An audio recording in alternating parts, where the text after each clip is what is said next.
সুন্দরী নার্স প্রথমবারের মতো হোম সার্ভিস দিতে গিয়েছিলেন, কিন্তু তিনি অপ্রত্যাশিতভাবে একজন হতভাগ্য চাচার সঙ্গে দেখা করেছিল। তরুণ নার্সের মোহরে চেহারা দেখে চাচা এসে যৌনসুক্ত যতক্ষণ নার্স থাকতে এবং নিজের যত্ন নিতে ইচ্ছুক ছিল, তিনি অবলম্বে একটি উদাস পুরস্কার প্রদান করবেন।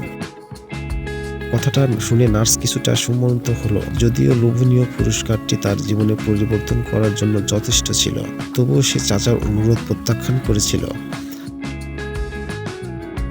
যাই হোক, নিষ্ঠুর ব্যবস্থায় শীঘ্রই আপনাকে কষ্ট দিয়েছে। এই চাকরি হারানোর অর্থ হলো তিনি আরো বড় বিপদে পড়বে।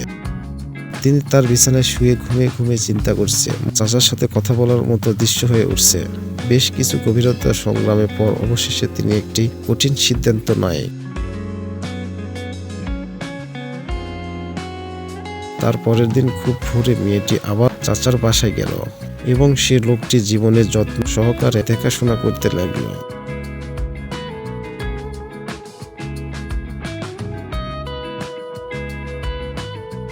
চাচা তার কর্মফাঁসে খুব সন্তুষ্ট ছিলেন এবং এমনকি তাকে 1 বছরের বেতন অগ্রিম দিয়েছিলেন।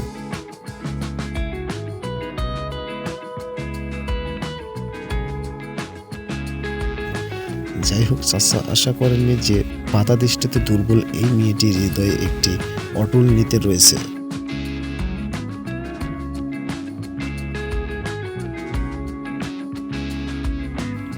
সকালে সূর্যোদয়ের প্রথম রাশি মেঘের ভেতরে ঢুকে পড়লেন, নিঃশব্দে প্রসাদে চলে যায়।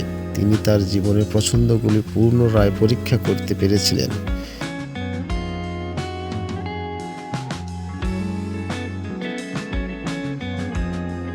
কিন্তু মেয়েটি অবশেষে সেখান থেকে চলিয়ে যায়। বন্ধুরা, ভিডিওটি ভালো লাগলে অবশ্যই লাইক দিতে ভুলবেন না। ধন্যবাদ।